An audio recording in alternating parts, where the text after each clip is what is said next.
hello. Oh, hello. And welcome to the Comic Queens podcast. I'm Alex. And I'm Annie. And today we are excited to be here for an earlier than normal buddy read. Surprise. Not to us. Not to us. We but knew. to you. Unfortunately, we're just going to call it what it was. We couldn't wait. The cliffhangers were just too strong. Yeah. I needed to know. We couldn't stop where we were. So, today we're going to be discussing Volume 4 of the Danmei Heaven Official's Blessing. And honestly, it starts pretty strong. Yes. So, where we left off, we had the Windmaster, the Earthmaster, Xie Lian, and Hua Cheng going through a teleportation array to supposedly go and party. Yeah. Until they arrive in a dilapidated shack. And, that's not really what they wanted. I don't usually party in dilapidated shacks. They're trying to figure out almost immediately, how did this happen? Did someone tamper with the array that we created? Was someone hiding there the whole time to do that? Yeah. And how did no one sense them? How did 3 gods and 1 ghost king not know that someone was watching them? And here's the thing. Immediately you're suspicious, right? Because Hua Cheng, he's just there for the vibes. Yeah. He said, he's like, I'm not getting involved, but I'm going because Xie Lian's going. Yeah. And so, in the back of my mind, I'm just like, Hua Cheng loves being involved, especially when Xie Lian's involved. So why is he choosing to go with these other gods? Does he love being involved, or does he absolutely need to be around Xie Lian? Yeah, honestly, that's probably the true option. Also, I think he's just a shit stirrer. I think if Xie Lian was like, I'm never leaving this shack again, I'm just going to sit and read, Hua Cheng would be like, you're perfect, I'm going to sit right next to you and stare at you. And listen, I think Hua Cheng really likes the downfall of gods, since, he liked conquering 31 of them. That's true. I mean, he enjoys what's happening. Yeah. It's just that it's not his idea. Yeah, he's just relishing from the sidelines. Yeah. Like, that's interesting.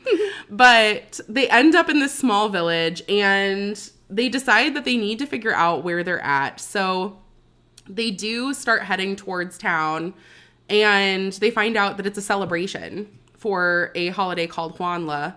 And so as they're walking there, this is one of my favorite moments, but Xie Lian is trying to communicate with Hua Cheng privately. Yeah. And apparently in the communication arrays, you can give somebody a verbal passcode or just a private passcode that they can repeat in their head, and they can automatically reach out to you personally. Xie Lian's is funny. Xie Lian's is hilarious. Just recite Dao De Jing 1,000 times, but it's not reciting Dao De Jing 1,000 times. It's just the sentence. Yeah. Just recite Dao De Jing 1,000 times. And he mentions that the number of people who have done that and then been mad at him because they recited it 1,000 times and it didn't work were a lot. Yeah, it wasn't 0. Yeah. But we also find out that Hua Cheng also supposedly has a private communication password. And you as the reader don't get to learn what it is. All you know is that Xie Lian is extremely flustered at whatever this password is. Yeah. This is the biggest mystery. This is now what I'm reading for. He's like, I can't possibly say that ever. I'm never going to be able to talk to you. And Hua Cheng is like, well, the reason I made that my password is because I don't want anyone to talk to me. Except for you. Except for you. And I guess I'll just reach out to you if I have to. But I gotta know. Yeah. I have to, the anticipation killing me. And spoilers, we don't find out in this book. Oh my gosh, but I need to know. So I guess we have to keep reading. Yeah. But they do finally stumble upon an outdoor restaurant, and they find out that in the celebration of Huanla, there is a terrifying procession of a parade. It's called the Bloody Fire Social. It's basically just a bunch of people dressing up as if they've been gored. I love how the Windmaster immediately was like, we have to go and save this man who's being attacked. And Xie Lian is like, no, this is just a really, really good reenactment. It's a great performance. The waiter even thinks that they're there for the performance. Yeah, because that's kind of what people would do at Yeah. a celebration. So you find out that this celebration is to commemorate somebody named Scholar He, and he was known to be just this really great figure from the town of Fugu, but somehow luck was not on his side. And so he became this vengeful entity after everything he loved was taken away from him. Yeah. And let me tell you, it's a violent scene. The image that it shows for this is amazing. It is so violent, but it is so good. Yeah, it's very heavy. Yeah. Honestly, this entire book is pretty heavy. It is. But it was so interesting to read. I also love that Xie Lian's commentary is like, wow, it's really hard to believe someone's luck is as bad as mine. Yeah. So they realize while they're there that the Windmaster actually ends up hearing the Reverend of Empty Words whisper to him. Mm-hmm. And he says, just wait, your closest family and friends, they're all going to die a disgraceful death because of you. And Windmaster starts losing it. He runs into the crowd. He's trying to locate him. And they realize, you know what? It's safer if you can't hear him. Wear some earplugs. Yeah. So they end up going back to the dilapidated shack, which turns out to be a desecrated shrine for the Wind and Water Master. Mm-hmm. And this has the Wind Master taken aback. Yeah. He's not used to his shrines being destroyed. But Xie Lian is starting to get suspicious of the Wind Master and the Earth Master, that somehow they're involved in this Reverend of Empty Words scheme. Yeah. So they start playing a dice game in the hopes it's like dice, truth or dare. I love that this is part of what Hua Cheng and Xie Lian were privately communicating about. And an aside, the Windmaster's like, are you guys talking alone without our spiritual channel that's the four of us? And they're like, no, absolutely not. And they're side planning this game that they're going to play to try and get the Earth Master to reveal himself as the Reverend of Empty Words. So this game immediately goes off the rails. Yeah. They're like, okay, we can't have them too suspicious. And even the Wind and Earth Master are like, hey, Hua Cheng has incredible luck. So you guys are just gonna win. Xie Lian's like, no, I have horrible luck. It will balance out. Yeah, and he's not wrong. Well, he is He does wrong. have bad luck. Well, he's not wrong, I guess. You're right. Yeah. Because he does have bad luck, but it doesn't matter because Hua Cheng could just make up for it. Hua Cheng is controlling this entire game and lets them win the first round. And the Windmaster decides that what he is going to do is ask Hua Cheng and Xie Lian to remove each other's robes. Now, I did not realize we were playing strip dice here, but I'm not mad about it. Xie Lian, extremely embarrassed. Hua Cheng, entirely about it. He's like, yes, this is great. This is fantastic. And in round 2, Hua Cheng also lets the Wind and Earth Master win. And the Windmaster starts to say, okay, you have to take off another strip of clothing. But Xie Lian jumps in and is like, no. Last time was a dare. This time has to be questions. Ask us questions. He goes the very deep route. Like, they start asking, what's the biggest regret of your life? And what's the worst kind of suffering? Yeah. This is not the type of truth or dare I'm used to. It got very deep very quickly. Yeah, which is fine, I guess. The But Windmaster's like, oh, sorry, was that too much? yeah, it was. Windmaster, have you ever played this game before? Oh my gosh, so funny. But in the third round, after his mess up, Hua Cheng does make sure that he and Xie Lian win. And they do end up with a line of questioning for the Earth Master specifically. And they're asking pretty simple questions. Yeah. Xie Lian's like, who am I? Who's the person who's sitting next to you? And who are you? Yeah. And the Earth Master answers the question, but then immediately goes after him. He's like, who do you think you are questioning me? You're obviously suspecting me of something that's ridiculous. Yeah. And you find out that Xie Lian was asking questions in a row because the Reverend of Empty Words has to tell a lie the third sentence that they say. Yeah. And so he was hoping it would be something super glaring. And instead the Earth Master is like, I'm the Earth Master. So didn't go as well as they planned. Yeah. Unfortunately, at this point, the statue of the Windmaster starts crying blood. And the Windmaster is getting so afraid that they have to now not only put earplugs on him, but also a blindfold. Yeah. To keep him from scaring himself. The poor Windmaster, he's just going through it. He's blind, he's deaf. What else could they possibly do? And at this point, all of the people from the parade come in to scare them in the hopes that it'll get them into the holiday spirit. They're essentially just rowdy teens on Halloween going and destroying stuff because it's Halloween. Yeah, but it gets a pretty big scare out of all of them. They actually all run out of the shrine. And when they go to leave, they're like, okay, we're taking count. Obviously, Xielian and Hua Cheng are together. Yeah. And they reach out to Earthmaster and Windmaster, and you find out that Earthmaster hasn't seen Windmaster at all. Yeah. And Windmaster thought he went with Earthmaster. Yeah, he's being guided by someone who he now knows is not the Earthmaster, but he thought was the Earthmaster. He loses it. Yeah. A little bit. He's a little afraid. And you can tell because he starts maniacally laughing. He's like, ha ha ha ha, you guys scared the shit out of me. Also, please come get me, please. Oh my gosh. And you find out that he has now been taken through a transportation array and they don't know where he is. Yeah. So they end up trying something. Xielian borrows spiritual power from Hua Cheng, and he ends up doing a soul switching spell that allows for the Windmaster to go into Xielian's body and Xielian to go into the Windmaster's body because he's not afraid to look at this creature. He's like, nothing that this creature says can be worse than my actual luck, so I'm not scared of this. Exactly. But this has a couple of unintended consequences because this is when the Windmaster and Earthmaster realize that Hua Cheng and Xielian have a private communication because Hua Cheng is trying to talk to him through the private communication array, and Xielian is dealing with so much that he doesn't realize he's talking in their group chat. The Windmaster's like, do you guys have a private communication array? Because this is not adding up. Something is happening somewhere.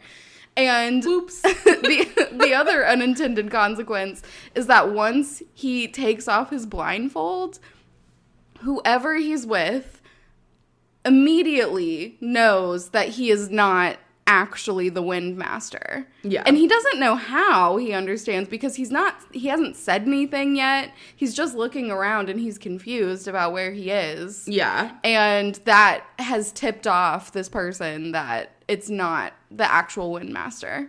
Yeah. They do end up, Xielian runs into a building, locks himself in, sets up like a spiritual boundary to make sure to protect the Windmaster, and they switch back, and the Windmaster recognizes where he is. Yeah. This is where he ascended. Yeah. And so that immediately kind of resolves that issue. Yeah. And of course he knew it wasn't Windmaster, because Windmaster would have known where he was. He wouldn't have had to look around and try and figure it out. He already knows. So they decide, they're like, okay, we can't do a teleportation array because someone's messing with those. We're just going to come find you. It's not that far. And you just stay where you're at. That boundary, it's going to keep you safe no matter what. Don't let anyone in no matter what they say.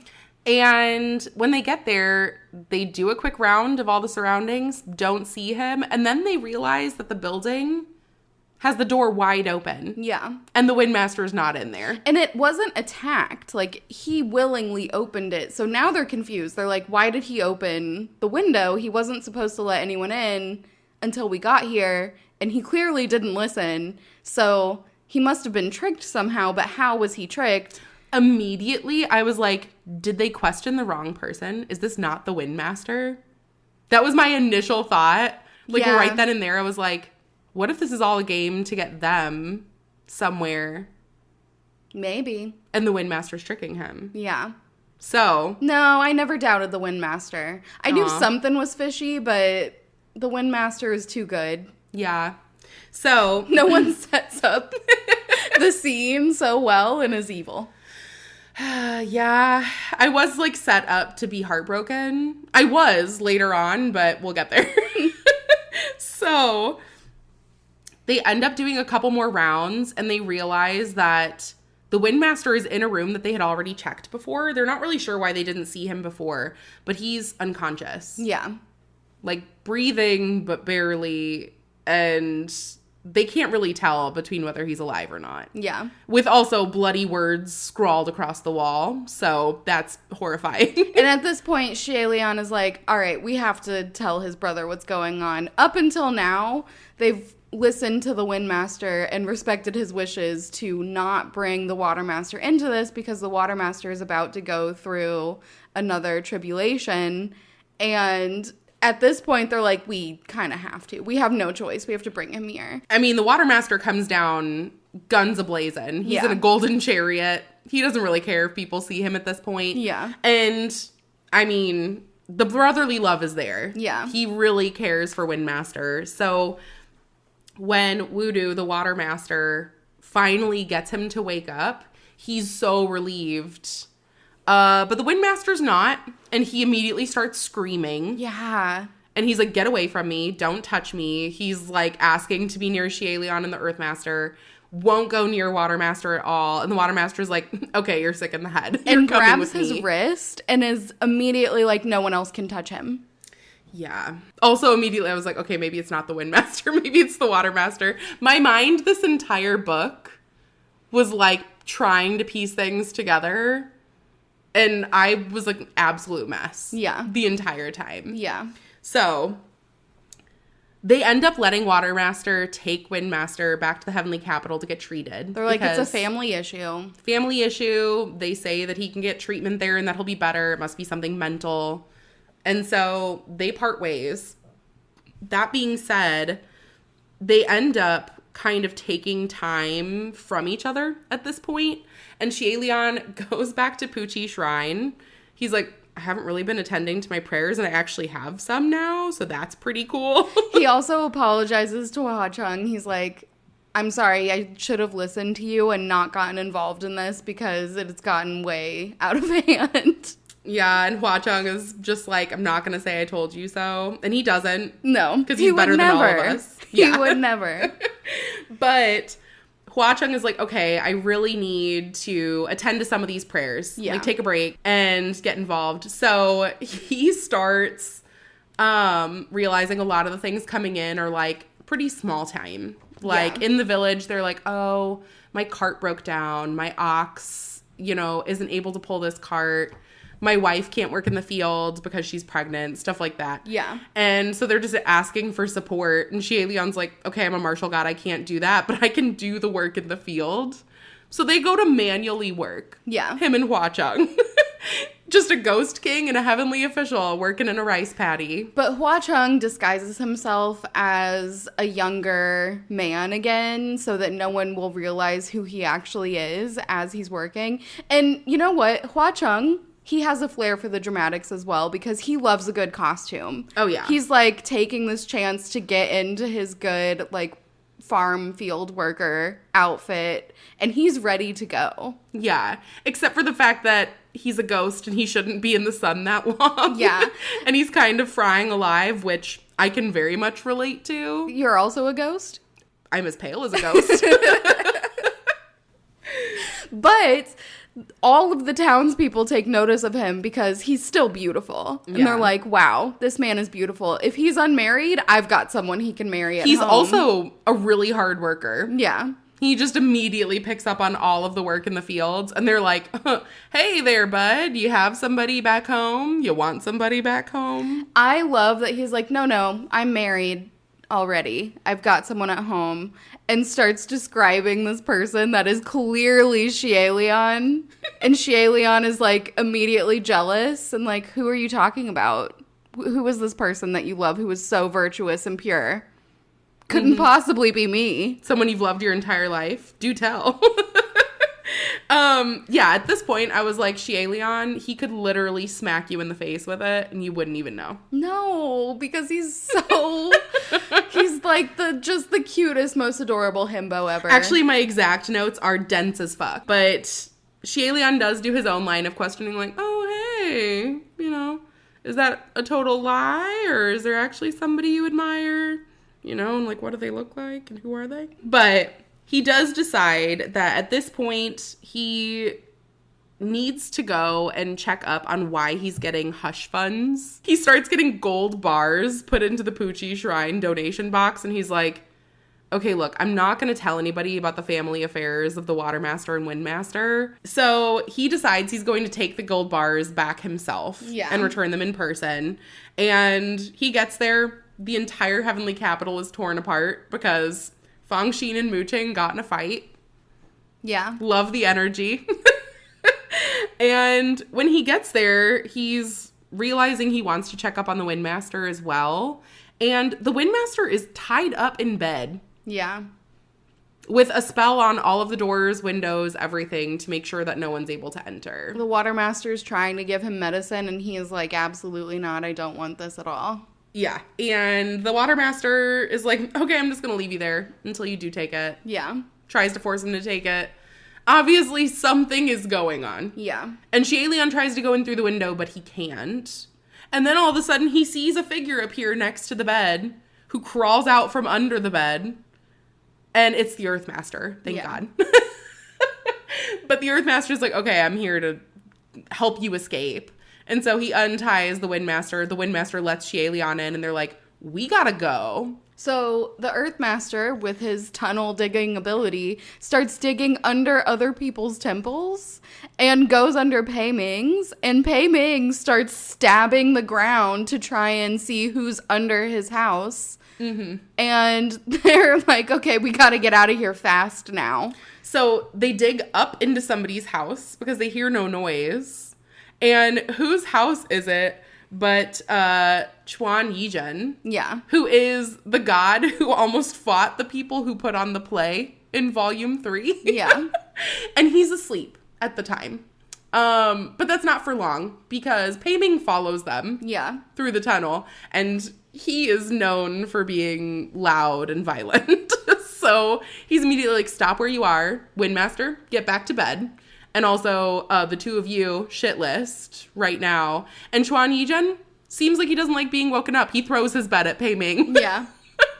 I love that he immediately is just like, not even on their side, but you're the biggest, loudest problem, so you have to go. Yeah. As somebody who doesn't like being woken up from their sleep, I wish I could throw my bed sometimes. So I'm a little bit jealous. They do decide to go to the one place where Pei Ming is scared of, and that is the Rainmaster's territory, which is another mystery we need to know. What happened between Pei Ming and the Rainmaster? What is the history here? Yeah. I'm so curious. Yeah. Also, something very interesting that we still don't have an answer for is, who is the Rainmaster? Because so far as we know, we have yet to meet them. Yeah. I think it's the Oxman. I think it is too. I think he just doesn't like people knowing that he's the Rainmaster. He pretends that he's just the assistant because he doesn't want people to know who he actually is. Wouldn't it just be funny if the Rainmaster was a different person? It would be, but I don't know. I'm holding out. I think that it's the Oxman. Yeah, that's fair. Yeah. But they get there and automatically the Windmaster is like, we can't have my brother involved. The Watermaster's tribulation is coming up. The tribulation being a test of skills to see if he goes up higher in rank than he already is. Yeah. And as we know from the last volume, the Watermaster is already pretty high in rank. He's the god of wealth. He was like in the top 10. I think he was like number 2 or 3. Yeah. Something like that. He's up there. So he's up there. But the Windmaster is like, okay, I promise that I'll go back, because Pei Ming flags that with the Watermaster's tribulation happening, the Watermaster is having a hard time focusing without knowing where the Windmaster is. Yeah. Lots of guilt. Huge guilt trip. Yeah. Thanks a lot, Pei Ming. So Pei Ming does eventually convince the Windmaster to go and present himself to the Watermaster and say, I'm here, it's fine, you don't have to worry. And Earthmaster is trying to get him to not do this. He's like, you need to just stay here and lay low for a while and let your brother figure out his shit on his own. Yeah. And the Windmaster, being the kind and supportive brother that he is, decides he's going to go anyways. Yeah. Against his best friend's judgment, he just can't do it. Now, because the Watermaster is not doing well, 200 sailors have been brought into this storm and are now in trouble. And they need martial gods to go and help these sailors out. So Pei Ming, already on his way, The Wind Master, not helpful. Has no powers. The Earth Master, not a martial god. Also not helpful. Yeah. So they're like, okay, we need another martial god to go and help out Pei Ming. And they are going through the list of all of the gods. They're like, this one's busy. This one's already doing this mission. This one's out of town. Nothing. And Xielian realizes, do the people forget that I am a martial god? That is what I am? So he volunteers. He's like, I'm a martial god. I know I'm the god of misfortune now, but I was a martial god. To be fair, he's technically not a martial god anymore. He was a martial god for his first 2 ascensions. Yeah. And he ascended as the scrap god for his 3rd one. Yeah. So, yeah, he's kind of more the god of beggars right now. But he knows his way around a sword. Yeah. That's pretty well established. So he and Hua Cheng Because why would he go anywhere without his trusty emotional support Ghost King? go and help Pei Ming. And they get there, and Pei Ming is like, no, go away. Hua Cheng, you can't come with us, but doesn't know who it is. It just thinks that it's a young follower of Xielian, and is like, who is this man? He can't come with us. Non-essentials, not allowed. I think he knows. Yeah. Like, he says it as if it's a follower, but I think he knows because he says multiple times throughout the first 3 books, wherever you go, the red-clad man seems to follow. Yeah. And here's the thing, Hua Cheng, while he's great at changing up his disguises, always wears red. He's got a signature color. He can't deviate. I get it. He looks great.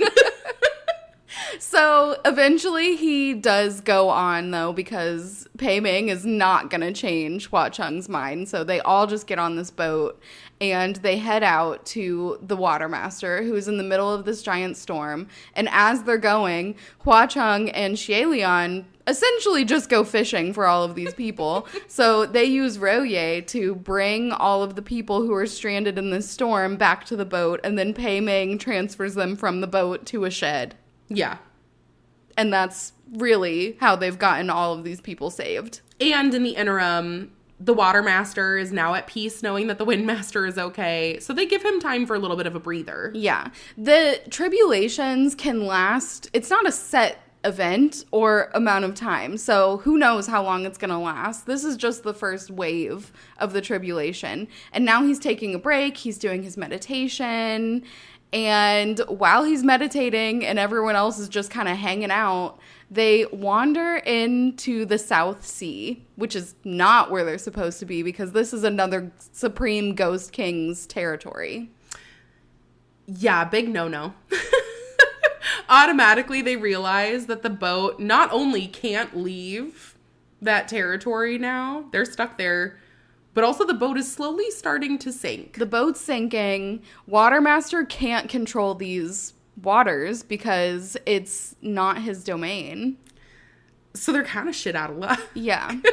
And unfortunately, they are. They start sinking at a rapid speed, and they all just kind of pair off, trying to fly away. And Hua Cheng's like, that's not gonna work. I love that they're getting on their spiritual devices to get off of this sinking ship, and Xielian is like, Hua Cheng, hold on to me tight because we have to stay close. And Hua Cheng, biggest smile, is like, yes, of course.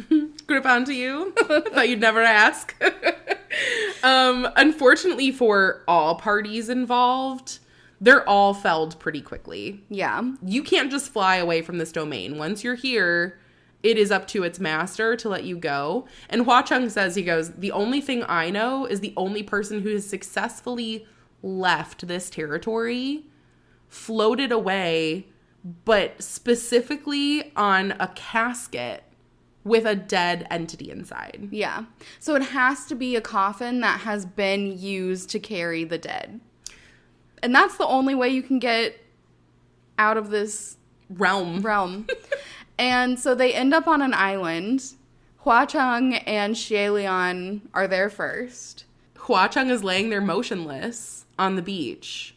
They got attacked by these, like, bonefish that were definitely poisonous. Yeah. And so they end up getting, like, whisked under the water.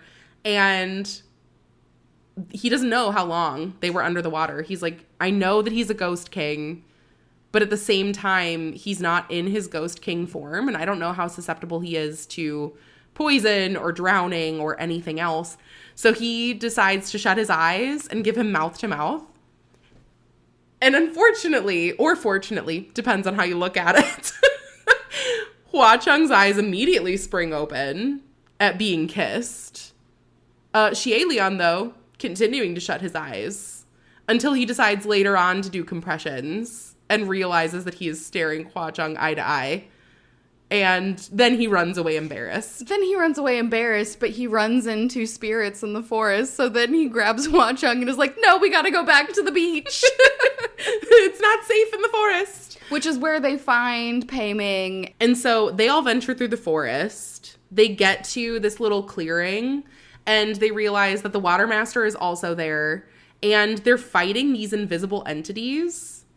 Until Xie Lian realizes you can see the little cronies in the reflection of the water. There's like a lake in the middle. There's also like a giant prison house there. Yeah. So they're like, we can see everything exists in a reflection on the water. Yeah. So they're able to defeat all of the different cronies. They jump into the water and go down. While telling Pei Ming, you just go build some coffins. Yeah. So everyone can get out of here. Carry these dead spirits back, put them in the coffins, and then once we're ready, we'll come and get ya. So Pei Ming's like, I mean, I guess all right. So they end up diving into this lake, and now they are able to see the stone prison that was there and everything else as it was in the water's reflection. In the prison is the Wind Master, who's being harassed by these extremely clingy and unkempt prisoners. Yeah. Who've obviously been there for centuries. Yeah. And unfortunately, the Earth Master, who did get hit by the poisonous fish. Mm-hmm. And he's just kind of out. Yeah. Out cold. It's not looking great. No. However, they do get the Wind Master out. They whisk up the Earth Master, and the Earth Master is like, there has to be a way out of here. They try and go back through the lake. Yeah. But they can't get through again. They can't come back out the other side. Every time they resurface, it's the same with the prison and everything else. Yeah. So after they are in this palace, they've run into these bones. They find essentially a closet where they can do this teleportation. It's a one-way teleportation. And they say that they have to go one at a time because if two people go at the same time, they will merge into one person, which is not what they want. Yeah, it's super interesting at this point because I was like, I don't understand how they know this, but they've definitely done teleportation arrays where they all travel at the same time. Yeah. So I was like, it must just be another thing that's going on with this Blackwater demon and his entire lair. They're not like 100% sure what's going to happen, but they do think that there has to be a trick to it. Yeah. So they're not even sure if they're going to go to the right spot. And they're debating on who's going to go first. They're like, well, we'll send someone first, but how are we even going to know if they make it? Because they can't come back and tell us that everything's all right. Yeah. So the Earth Master starts sending them out. He sends the Wind Master. He sends the Water Master. And then Hua Chung, who has been kind of like sketchy the entire time they're in this palace and clearly wants to leave. He does not like being in another Supreme Ghost King's area. So apparently there is a pretty well-known quote when it comes to the Supreme Leaders that says, Crimson rules the land and Black masters the waters. Yeah. And so you know that Hua Chung's uncomfortable because he doesn't rule here. Yeah. He's out of his element and he's not really used to being that way. And how is he going to protect his sweet baby angel if he's not 100% in control? So he wants to get the hell out of there. Yeah. And he says, we're going together. So they leave, and they end up back at Poochie's shrine. Yeah. Totally Everything's fine. Yep. Yeah. Until he talks to Lingwen, and Lingwen's like, no one's responding. No one else has come back. No one else has come back. You're the first person to come back. He's like, that seems fishy. Immediately, Shieleon is like, oh no, I've been tricked. Yeah. Everything's coming together now. And he's like, you had an understanding with him and couldn't tell me. And right? doesn't even wait for the response. Shieleon's like, it's okay. You can't do anything wrong. It's fine. Like, what else were you supposed to do? Yeah. You weren't allowed to tell me. So Hua Chung's like, then I guess you can forgive me for doing this. And he basically kisses Hua Chung, steals his power, and then does the spiritual teleportation array. But the Wind Master can't leave and go to Shieleon. So Shieleon, his body is just empty right now. And Shieleon and the Wind Master are both in the Wind Master's body. And they just look like they're talking to themselves. Windmaster looks crazy. Windmaster looks crazy. He's in the middle of the woods. And Shieleon sees the Earthmaster, but he's like, no, that's not the Earthmaster. Something is wrong here, and tells him to go hide. So he goes and hides. And then they're still looking for a way out, and Shieleon sees that the Earthmaster is in front of them. Mm-hmm. And this is where we realize that the Earthmaster, not the Earthmaster. Not the Earthmaster. Yeah, Shieleon is helping to talk the Windmaster through this. And the reality is that Blackwater Demon Xuan is the same as Scholar He Xuan from the village that was being celebrated on the night of Huanla. Yeah.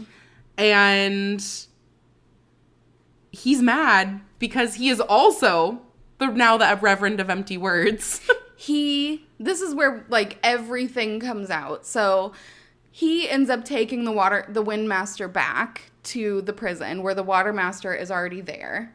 Shieleon at this point doesn't have enough strength to do anything. He can just sit there and watch everything unfold. And we find out that the Watermaster stole Scholar He's fortune and future and gave it to his brother, and is the reason that all of that misfortune happened to him and that he didn't ascend. We find out that the Windmaster was not supposed to ascend, and Scholar He ate the Reverend of Empty Words.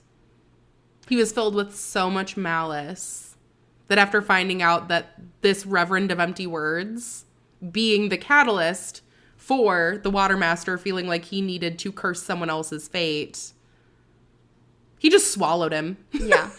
And so that's why the lie thing didn't work, because he ate the Reverend of Empty Words. So, of course, the rules don't apply to him.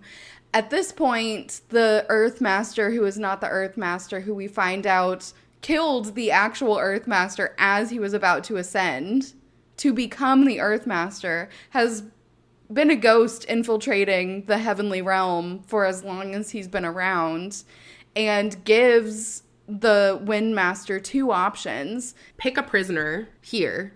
Any of these, decrepit and wasting away prisoners. Mm-hmm. And you can pick one of them to switch their fate with the Windmaster. Yeah. Or option 2, Windmaster, you can behead your brother and then live a misfortunate life. In the mortal realm. And the Windmaster doesn't want to do this. The Watermaster doesn't want to do this. Their brotherly love is trying to protect each other. And the Watermaster realizes that what he needs to do is just aggravate the Earthmaster to the point where he beheads the Watermaster himself. So, the Earthmaster, aka Blackwater Demon Xuan, ends up killing the Watermaster. And the Windmaster, they can't find. They have no idea what happens to him, because at this point, Shieleon ends up going back to his own body. Hua Chung the entire time is just trying to get Shieleon back to his own body. Yeah. And succeeds. And now they're like, well, we still have to go get Pei Ming. Pei Ming is still on this island building coffins. Poor Pei Ming. I don't think I've ever thought that throughout this whole series, but at this point I was like, I mean, he's really just lost. He's got no clue what's going on. So they say what's been happening in the heavenly realm, and they go, and Pei Ming is like, I've been building coffins this entire time. What the heck? They're like, don't worry about it. We actually have to go back. Unfortunately, when they arrive, it's a pretty grisly scene. They see the Water Master, who has been beheaded, and both the Earth Master, now known as Black Water Demon Xuan, as well as the Wind Master, nowhere to be seen. Yeah. Not a trace. Yeah.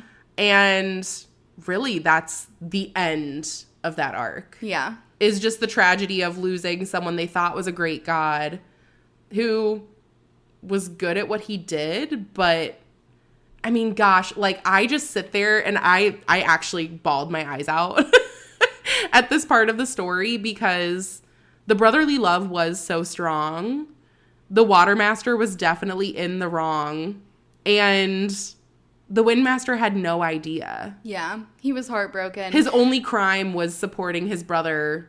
Well, supporting his brother once he figured out what was going on. Yeah. Because once he figures out what's going on, the Earth Master tells him, like, this goes back to when the Earth Master's like, let your brother figure out his own stuff. You need to distance yourself from him and let him deal with everything on his own. Yeah. Which really, I think, was the Earth Master, having been friends with the Wind Master for so long, even though he's pretending to be the Earth Master and is actually a ghost. He's been his best friend for centuries. So I feel like he was kind of trying to give him an out. Yeah. And the Wind Master didn't take it, and that really sealed the deal for him. Yeah. The Water Master was going to die in the South Sea. That was what Earth Master planned. Mm-hmm. And everything went awry when all of these other people got involved, and all of these other gods and another supreme ghost got involved. Yeah. And everything just went haywire. I think it's going to come back. I don't think that the Wind Master's dead. I don't either. Especially mostly because the last words that we do see before we hear nothing from the Wind Master again is the Wind Master apologizing and saying he wants to die. Yeah. And Blackwater Demon Xuan says, keep dreaming. Yeah. He's like, I'm not letting you off that easy. And you do have to wonder, like, how genuine was their friendship? It couldn't have been one-sided. I think there was genuinely a point where Blackwater Demon Xuan realized that the Wind Master wasn't the real villain here. Didn't know anything that was going on, and is also, like, a genuinely good person. Yeah. And was as much in misfortune as he was. So, after this, Xie Lian realizes he needs to take a break. Yeah. That was extremely emotionally taxing. He just lost really one of his only friends. Yeah. And so he goes back to Puchi Shrine only to find that Qirong isn't feeling so well. Maybe it's because he should get out of that dad's body finally by now. Nope. But Hua Cheng's like, you know what? I know what would cheer you up. Let's take him to the ghost realm and we'll find a way to get him out of that body. Yeah. And Xie Lian agrees. So they start dragging him and Gudgy back to the ghost realm to try to make sure that they can separate Qirong from this dad's body. And when they get there, Xie Lian's like, it's so weird that Qirong's not feeling well. This didn't really set off any alarm bells for Xie Lian, that ghosts don't really get sick. Yeah. But immediately, the entire ghost realm is in agony. Hua Cheng, not in control of his powers. He's, like, actually losing it and having, like, power surges. Yeah. And Qirong actually takes this moment to escape. With Gudgy. With Gudgy. Threatening to eat him. I swear to God, if something happens to Gudgy, never forgive him. I don't think it's gonna. I think Gudgy's gonna be fine. What if Qirong, like, grows to like him a little bit? I feel like it's not gonna be that, but something's always gonna happen. Like, he's saving him as a snack for later. And it's always going to be a snack for later, I think. Maybe. I could see that. Yeah. Yeah. But Qirong is like, haha, I've tricked you. You know, have fun with Hua Cheng, who doesn't even know his own strength. He's definitely going to end up biting your head off or whatever because Yeah. he can't control himself. And of course, that's not what happens. No. Even if Hua Chung wasn't in his right mind, there would be no world in which he would inflict pain on Xie Lian. He would never. But Xie Lian's like, I gotta help him. Yeah. What better way to help him but through a hot and heavy makeout session in the temple? He's trying to share the power with him to take some of his surging power away. And eventually everything becomes normal again. And this is when he tells Xie Lian what's happening is that Mount Tonglo opened and there's about to be a new Supreme Ghost King born. Yeah.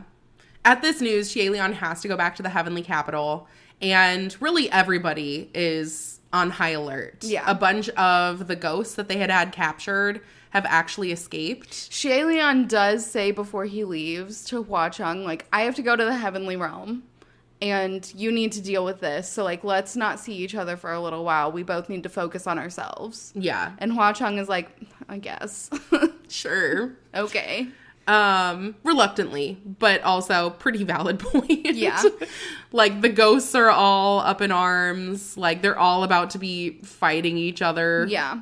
So Xie Lian goes back to the heavenly realm and Emperor Junwu is giving everyone assignments on different ghost or cursed items that need to be found and captured and put away. To ensure that they don't rise up to be a new supreme. Yeah. And so Xie Lian, again, because he doesn't have his own power, is like, Junwu, what do I do? And ends up getting paired up with our favorite little angry god, Xuan Yizhen. Xuan Yizhen. And He's not throwing beds this time. he's not throwing beds. He's not very into this. He's like, okay. They're trying. He's also not even shown up to the meeting. Yeah.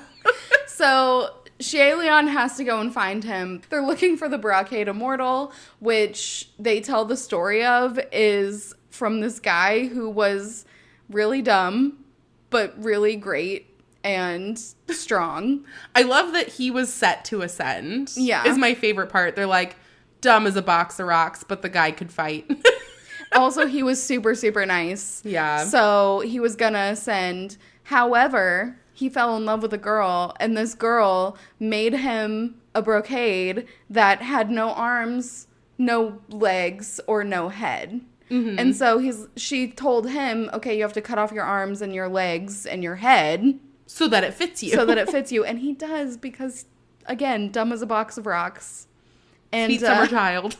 so it becomes a cursed item. That's what they're looking for. Ghosts start coming to Puchi Shrine to sell a brocade because there are, fake ones that are going out to be sold.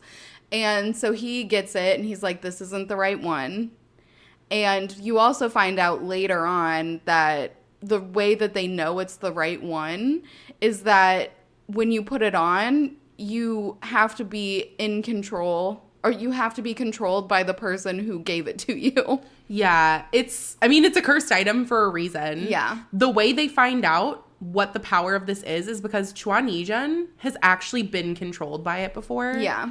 And so you also start to get a little bit of backstory about Xuan Yizhen because really at this point, all you know is that he knows how to throw a bed and that he really didn't like the play that was put on for him where it was portraying somebody as this fool. Yeah. And you find out that he had a previous master that he presided as the martial god of the West with. Mm-hmm. They were both martial gods of the West, but he was stronger.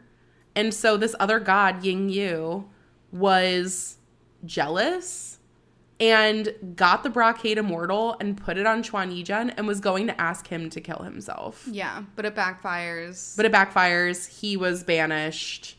And Xuan Yizhen still has a care for Ying Yu, who was the fool that was being portrayed in the play. Yeah. Which is why it pissed him off. He's like, that's still my friend. Yeah. So, gotta love a guy who sticks to his morals. And he's like, don't make fun of him. That's not cool. So Ling Wen starts to help them out. And she brings, like 90 something brocades and is like, I found all these fake ones. It's got to be one of these. Yeah, and they're testing all of them. Yeah. And at this point, she's like, look, we have to find this thing. Just bring them to me in the Heavenly Capital. I'll help sort through it. It's fine. Yeah. And also, just so you know, it can also rub off on your regular clothes. You all need to take off your clothing and then put it in the pile, and I'll go through those too. Yeah. And at this point, Xie goes back to the Heavenly Capital, and he goes and brings a pile to Lingwen. About 80 something. Yeah. He's like, I forgot some. Yeah. And Lingwen's like, oh, yeah, you did. You have to make sure that you bring me the one that Long Ying was wearing, and also, like, all of these things. Yeah. And he's like, well, you know what it is because you're actually the creator of the Brocade Immortal. Yeah. And like all Scooby-Doo villains, she's like, yes, I am. Yeah, she accepts it pretty gracefully. Yeah. And so she's like, will you take me to see this brocade? I just want to see it. Xie ties her up with Roye and brings her back so that she can talk to the brocade. Yeah. And I guess it does hold the spirit of previously someone you would assume was her beloved. or something. Or something. So they all go back, and this is a great part because Xie starts talking to Long Ying and asks him, like, we've been on a lot of adventures. You've met a lot of, people through me. Who's your favorite? Mm-hmm. And he says, Xie. And he's like, well, no. Besides me, who else? So he starts saying that his favorite person is Hua Cheng. The man in red is my favorite. And who's the coolest? Well, the man in red. And who's the most handsome? It's the man in red. Listen, he's got great taste. Yeah. And Xie is like, I still need a sign for my shrine. Could you make me a sign? And at this point, Lan Ying, who is Hua Cheng, is like, how could you do this to me? And Xie thinks this is the funniest thing ever. This is where the quote on the back of the book comes from, is Hua Cheng is like, is it really that funny? And Xie is like, yes, it absolutely is. Only since meeting you have I rediscovered how simple it is to be happy, which is beautiful. So the real Lan Ying is in Ghost City. And at this point, a bunch of mortal cultivators come and they're like, there is a ghost here. There's a bad cursed spirit. And Xie is like, well, there is, but I'm not going to tell them that. The people of the town who love Xie because he has brought them fortune and he helps with the fields and everything. Yeah. They come and they're like, what are you doing here? This cultivator he's a great person. Not even that, but they're also interrupting the dinner party that Xie is throwing. Yeah. He worked very hard to make these incompatible chastity meatballs. The funniest thing. That is the actual title for the meal that Xie gives to his wonderful guests. Lingwen, tied up at the table. Xuan Yizhen, who's sitting there. And gets knocked out by these meatballs. And Hua Cheng as Lan Ying, who is eating them willingly because he's the only person that can eat Xie food. And Xie, he uses these meatballs as a weapon against these cultivators. He also uses it to make Xuan Yizhen feel that he is in mortal peril and give off a spiritual blast to blind the cultivators so they can't tell that Hua Cheng is the ghost. But it works, and Xie is like, oh, Qi-Rong must have sent them, and very quickly learns that the person who sent all of these cultivators to go after Hua Cheng and create this distraction was actually Lingwen. Yeah. Who was in the room with the Brocade Immortal while plotting and sending communications out to people to have them come here. Yeah, because Xie has to use Roye to help against these cultivators and has to let Lingwen go. And so Lingwen puts on the brocade and thinks that she's going to be in charge. And I don't think that that's how it's going to go. Nope. No. it's kind of listening to her, but kind of not. And I think that it's just gonna get worse.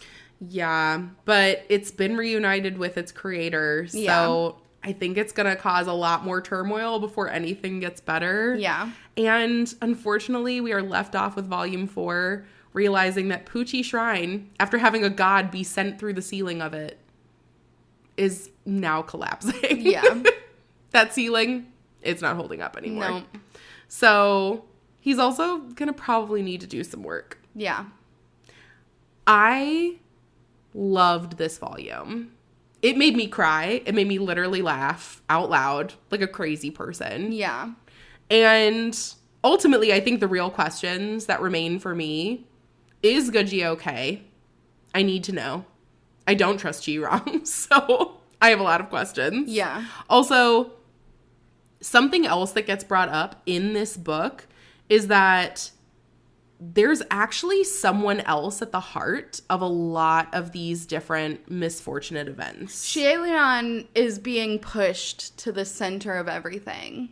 And not only that, but like when the 200 people were dragged into the East Sea during the tribulation, it wasn't the Water Master like everyone assumed. Yeah. And they even say as well, like the blank cultivators in Banyue, Someone sent them. someone sent them too. And so there is some secret entity that is behind all of this. Yeah. Like obviously you have the actual things going on. What if it's Hua Chung and the reason he's doing it is to try and get Xie Lian to remember their past? I feel like they do all have a huge connection to like their past life. Yeah. So Maybe? I think he's trying to give him clues until Xie Lian remembers that they've been in love in the past. I could see it. It's become extremely obvious throughout these first 4 books. We're now halfway through. Yeah. It's become extremely obvious throughout the first 4 books that these gods and heavenly officials, we don't really know what their qualifications even are. Like, what is to consider somebody worthy of ascension? If a playboy like Pei Ming can make it up and stay ascended, how good are you really?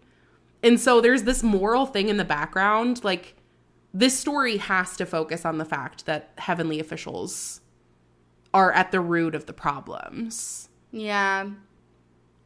Because Maybe. that's how it's been so far. Maybe. And maybe red herring. Maybe it is Hua Chung. But to me, I'm just like, what if they're all just bad? Like, honestly, at this point, like, Earthmaster was bad. Watermaster was bad. I know Pei Ming is thrown in there as like a red herring, but I really feel like he's going to be even more evil than we I don't thought. know. I feel like we already saw his problems. And he's just vain, you know? Like, he wants to look good. And his successors are not making him look good, and that pisses him off. He was also, So- though, BFFs with the other 2 tumors, Ling Yeah. One and Watermaster, Yeah. who are both seemingly not so great anymore. Well, yeah, but I don't know. I feel like we've already seen him. Yeah. Like, he's just an image guy, you know? And I don't know. I've convinced myself that it's Hua Chung behind it all. And he's setting it up. He knows nothing bad is going to happen to Xie Lian because he's actually in control of everything. What if he's doing it, but he wants to make Xie Lian look really good? Maybe He's doing it because he knows that Xie Lian will fix it. But I think, I mean, he has to be remembering a past that they've shared that Xie Lian doesn't. And I just feel like his entire goal is to get it so that Xie Lian remembers him. I mean, yeah, that's definitely an ultimate goal of his. Yeah. I just feel like for me, if Hua Chung was doing it, it'd be because he believes in Xie Lian, knows that he can do it, and wants to give him like street cred Yeah. in the heavenly capital.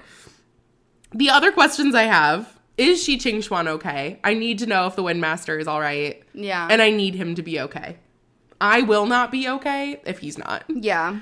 Really need to know what the secret of human face disease is. I know that's really top of your list. We need to know if Ying Yu is the servant in the ghost city who has like the shackles on him. Yeah. Because now that we have Chuan Yizhen kind of at the front and center, I feel like Ying Yu is going to have to come back in. And really, the last thing we need to know, what the hell is that password in the private communication array to get in touch with Hua Cheng? Yeah. The biggest mystery, the biggest question on my mind. And should it be? Probably not. But it is. Well, maybe we'll find out in the next volume. I guess we'll just have to read all 8. We'll find out. That was the plan. Well, thank you all so much for joining us. We are looking forward to talking to you all on the next one. Goodbye. Bye.